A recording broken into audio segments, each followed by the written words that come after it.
पूरा local Telangana urban finance infrastructure development corporation ఏదైతుందో వీళ్ళు మున్సిపాలిటీలకు టెండర్ చేపట్టినటువంటి యొక్క నిధుల నుండి ఇప్పుడు ఏది లేకుండా దాదాపు ఒక 10 వార్డుల పనులు అయిపోతున్నాయి.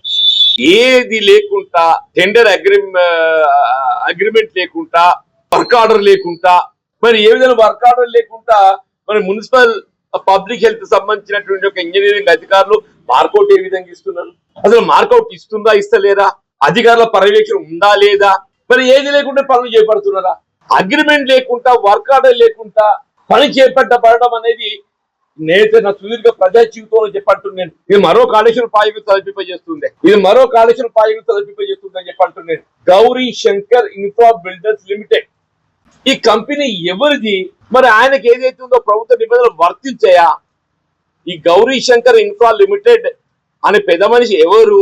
ఈ సూపర్ మ్యాన్ ఎవరు? ఈ సూపర్ మ్యాన్ ఎవరు అంటున్నా. అంటే ప్రభుత్వం ఏవైనా కానీ నియమ నిబంధనలకు అనుగుణంగా work agreement, tender formalities, work order తో పని మాత్రమే పనులు చేయడం జరుగుతుంది. అవన్నీ ఏవి లేకుండా దాదాపు 10 వార్డుల పనులు, ఇవన్నీ మొత్తం డీటెయిల్ తెప్పించింది. 10 వార్డుల పనులు దొరుకుతున్నాయని చెప్పి అంటున్నా. అదే రాష్ట్రంలో ప్రభుత్వం మారడంతో మున్సిపాలిటీలో కొంత మార్పు వచ్చింది అనుకున్నామే. ఇక మళ్ళీ చూస్తుంటే మళ్ళీ గత బీఆర్ఎస్ మున్సిపాలిటీ నడుస్తున్నట్టు కనబడుతుంది మాకైతే. ఇప్పుడు మున్సిపాలిటీ ప్రత్యేక అధికారి జిల్లా కలెక్టర్ గారు, మున్సిపాలిటీ ప్రత్యేక అధికారి జిల్లా కలెక్టర్ గారు, జిల్లా కలెక్టర్ గారి అధీనంలో ఉన్నటువంటి మున్సిపాలిటీ కొంత పారదర్శకతతో ఏ విధమైన అవకతవకలకు అవకాశం లేకుండా నియమ నిబంధనలకు అనుగుణంగా పనులు చేపడతామని చెప్పి ఎవరైనా భావిస్తామని చెప్పి అంటున్నా.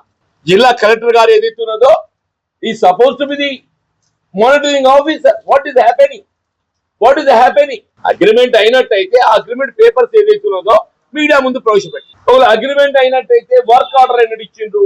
అగ్రిమెంట్ అయినట్టయితే అగ్రిమెంట్ ఎన్నడైంది ఒకటి, అగ్రిమెంట్ అయినట్టయితే వర్క్ ఆర్డర్ ఎన్నడు ఇచ్చిండ్రు? The details of the work order.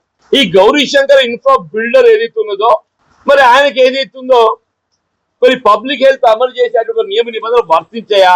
ఆయనకు ఈ నియమ నిబంధనలు వర్తించాయా అని ప్రత్యేకంగా ఏమైనా ఎగ్జామ్షన్ ఇచ్చిందా? ఈ గౌరీ శంకర్ ఇన్ఫ్రా బిల్డర్స్ ఏదైతున్నదో ఆయనకు ఈ నియమ నిబంధనలు వర్తించకుండా ఆయన ప్రత్యేకంగా ఏమైనా అధికారాలు దత్తం చేసిందా మున్సిపాలిటీ పబ్లిక్ హెల్త్? రాష్ట్రంలో ప్రభుత్వం మారి వాళ్ళ రేవంత్ రెడ్డి గారి నాయకత్వంలో ఏదైతున్నదో పారదర్శకంగా ఒక నీతి నిజాయితీతో క్రమబద్ధంగా నియమ నిబంధనలకు అనుగుణంగా పనిచేస్తుంటే మరి జగిత్యాలు ఏదైతుందో దానికి భిన్నంగా మళ్ళీ అదే దారిలో పాత దారిలోనే గత బీఆర్ఎస్ ప్రభుత్వ దారిలోనే మేము పయనిస్తాం. ఆ Gauri Shankar infra builders contractor super man. So ఆ సూపర్ మ్యాన్ ఇవన్నీ అతీతంగా ఉంటాడు కదండి. సూపర్ మ్యాన్ ఎందుకు రావాల్సి వస్తుందంటే సూపర్ మ్యాన్ ఏదైతుందో సహజాలకు భిన్నంగా అతీతంగా ఉంటాడు కదా సూపర్ మ్యాన్. ఈయనకు అతీతంగా కనబడుతున్నాం కాబట్టి ఏదైతుందో మన సూపర్ మ్యాన్ ఎవరు? ఆ సూపర్ మ్యాన్ ఎవరు? ఆన్ పేపర్ ది ఇన్ఫర్మేషన్ ఇచ్చే కాబట్టి నిమ్మ ముందు పెడతా. ఆ సూపర్ మ్యాన్ నాకు తెలిసినాక అది కూడా పెడతా పలాని సూపర్ మ్యాన్ అని చెప్పని. దానిలో పేరు లేదు. Gauri Shankar infra builders limited అని ఉన్నది. Gauri Shankar infra builders limited అని ఉన్నది. అగ్రిమెంట్ ఆయన ప్రెజెంటేషన్ ఏదైతున్నదో Gauri Shankar infra builders limited అని ఉన్నది. ఆ Gauri Shankar infra builders limited ఎవరో నాకు తెలియదు. నేను ఇది పలానోడు అని చెప్పి ఏంటి చెప్తానే ఆయన ఎట్లయినా సామాన్యుడే నేను అనుకోను. సామాన్యుడితో గిటువంటి పని చేస్తాడా? పని చేస్తే అంత ధైర్యం చేస్తాడా?